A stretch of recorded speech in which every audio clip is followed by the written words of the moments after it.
Bonjour à tous. Aujourd'hui, je voudrais vous raconter une histoire là encore que j'ai trouvée pas seulement inspirante, surtout qui va nous aider en fait. Le but, c'est de nous aider à savoir nous centraliser sur nos buts et à savoir comment justement rester malgré tout, malgré les épreuves, malgré les difficultés de la vie.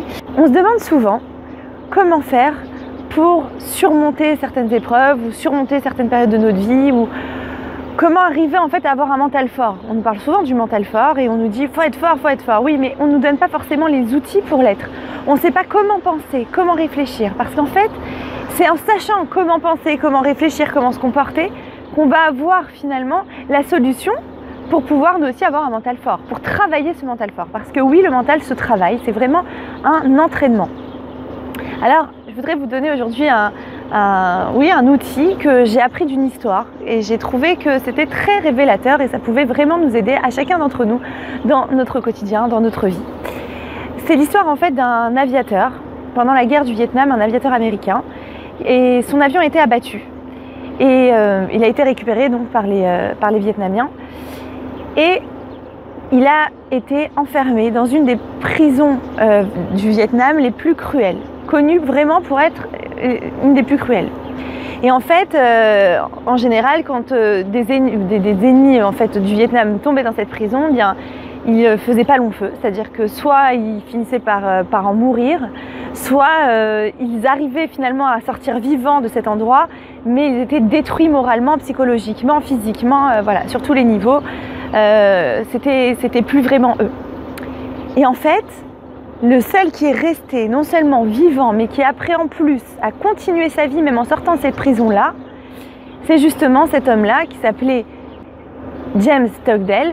Cet homme-là, en fait, a réussi non seulement à sortir vivant de cette prison, mais en plus à ne pas être détruit ni psychologiquement, ni physiquement, et après à même postuler pour être dans la politique américaine.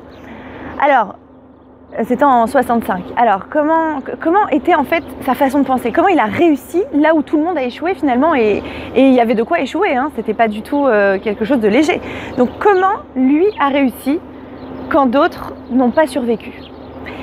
Eh bien en fait, il raconte que oui, c'était terrible et que effectivement c'était des conditions effrayantes, invivables, vraiment terribles. Maintenant, comment il a fait? Il a dit que dans son état d'esprit, il y a deux choses qui l'ont tenu.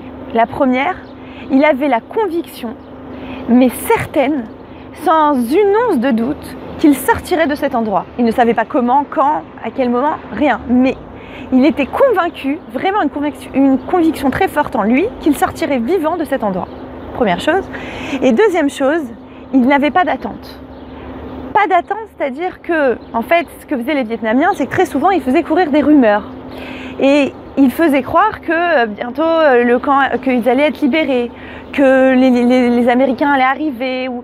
Vraiment, ils faisaient courir des bruits comme ça pour donner espoir, en fait, aux prisonniers. Et puis, après, il n'y avait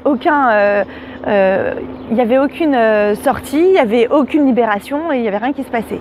Et ça cassait psychologiquement les prisonniers. Et le fait qu'ils soient déjà cassés psychologiquement leur enlevait finalement leur force physique pour surmonter les épreuves et les souffrances et les tortures qu'ils subissaient sur place. Et donc, lui, en fait, ce qu'il faisait, c'est que quand on faisait courir une rumeur, il ne s'autorisait pas, en fait, à tomber dans cet espoir-là. Donc en fait, il n'était jamais déçu. Même s'il était convaincu, comme je vous ai dit au début, qu'il allait sortir de cet endroit, eh bien, il ne s'autorisait quand même pas, quand on faisait courir un bruit, à y croire. Donc il n'était jamais déçu. Il n'avait pas d'attente. Et en ne tombant pas dans l'attente, finalement, enfin, en n'entretenant pas une attente, en ne croyant pas à ce que les Vietnamiens pouvaient dire, ou même les prisonniers, ses compagnons de cellule dire, en fait, il se coupait, il se déconnectait de tout ce qui aurait pu en fait être positif, et cet ascenseur émotionnel en fait. Être positif et hop, tomber dans le négatif, après être cassé et après ne pas réussir à remonter la pente. Il s'était coupé de cela Et dans sa tête, par contre, il se travaillait sans arrêt. Je vais sortir de cet endroit, je vais sortir de cet endroit, je sortirai vivant de cet endroit, je sortirai vivant de cet endroit. Et finalement, c'est ce qui s'est réellement passé. Donc, vous voyez, c'est une leçon pour nous finalement aussi.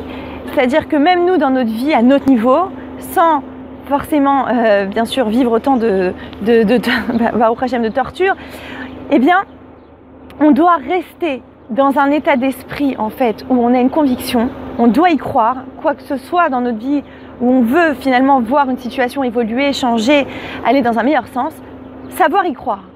Mais pas entretenir une attente vaine. Parce qu'elle risque ensuite, comme je vous ai dit, de nous décevoir. Et après, on tombe et la remontée est beaucoup plus dure, plus difficile. Voilà. J'espère qu'elle vous aura plu autant qu'à moi, cette leçon de vie. Voilà, je vous remercie et je vous dis à très bientôt.